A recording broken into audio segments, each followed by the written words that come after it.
Hello, हाय, नमस्ते. मी प्रियांका काळभोर तुमचं माझ्या ब्लॉगमध्ये मनापासून स्वागत करते. आजच्या सकाळची सुरुवात मस्त असं कडक स्पेशल चहानी झालेली आहे. चहा आणि ब्रेड मी टोस्ट करायला ठेवले. एका साईडला मस्त तूप लावून टोस्ट करून झालेले ब्रेड. मी, डुग्गू आणि मम्मी आज नाश्ता करणार आहे, ब्रेड आणि चहा. नाश्ता करून घेणार आहे मी इथे फास्ट, कारण मला लगेच हॉस्पिटलसाठी निघायचं आहे आजीकडे. आली मी आता हॉस्पिटलमध्ये. आजीची वेणी घालते आहे नर्स. त्याचं ते झालं की लगेच तिला जेवायला घालणार आहे आणि आत्या येणार आहे भेटायला. ही आहे माझी मोठी आत्या, भेटायला आली आहे ती आजीला.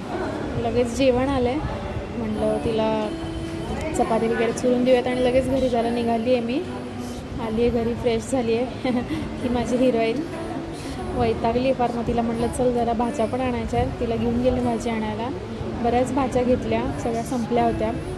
हेल्प करते ती मला टोमॅटो वगैरे निवडून काढायला. तसं गुणी आहे डुग्गू माझी. पटापट भाज्या घेऊन टाकल्या.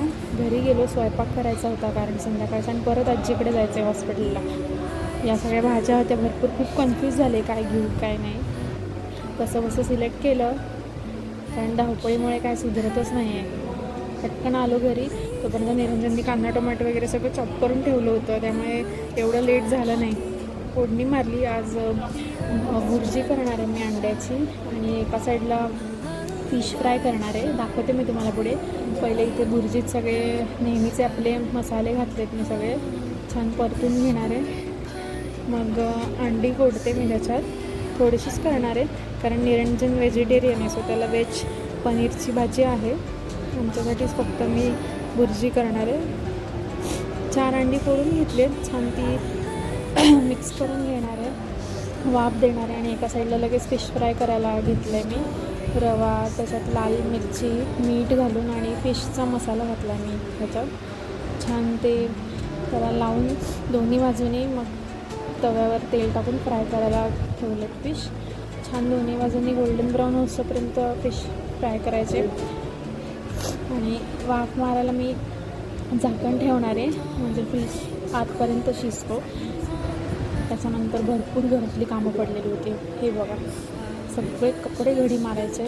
पटापट म्हणलं घडी मारूयात, तर ही आली. थोडीशी मजा मस्ती केली मग तिच्यासोबत. नाही तर मग ती पण वैतागते. दिवसभर मी घरात नसते ना आजकाल. हॉस्पिटल घर त्याच्यात तिच्याकडे लक्ष देणंच होत नाही माझ्याकडं. थोडीशी मस्ती केली तिच्यासोबत. त्याच्यानंतर म्हणली मम्मा मी तुला हेल्प करते कपडे घडी मारायला. लगेच बसली. तिचे कपडे दिले तिला मी 2-4 घडी मारायला. तोपर्यंत मी कपाटात कपडे ठेवून घेते. खूप खराब झालं आहे कपाट. आवरायचं सगळं, मला पसारा झाला आहे पूर्ण. एकदा मी दाखवेल, नुसता कपाट आवरायचाच ब्लॉग करेल, तो अख्खा ब्लॉग पण पुरणार नाही, एवढा कपाटात पसारा झाला. लगेच जेवायला घेतलं आहे मी. ही आहे भुर्जी, हे फिश फ्राय आहे, आणि भाकरी केल्या आहेत मम्मीने. छान भात केला इकडे मी. लगेच तिला जेवायला वाढते, आम्ही पण जेवतो. जेवण झालं आहे आमचं आता. हे आमचं नेहमीचं ठरलेलं असतं बरं का. जेवण झालं की डुग्गू सगळ्यांची ताटं किंवा जे काय आपण जेवण्यासाठी घेतले ते सगळं ठेवून येते ती आतमध्ये. मग लगेच मी बाहेर आले कॉलनीमध्ये आमच्या. थोडासा चालूयात म्हणलं, तर ही मुलं इथे सगळी खेळत होती छान. डुग्गूला पण घेऊन आले मी बाहेर.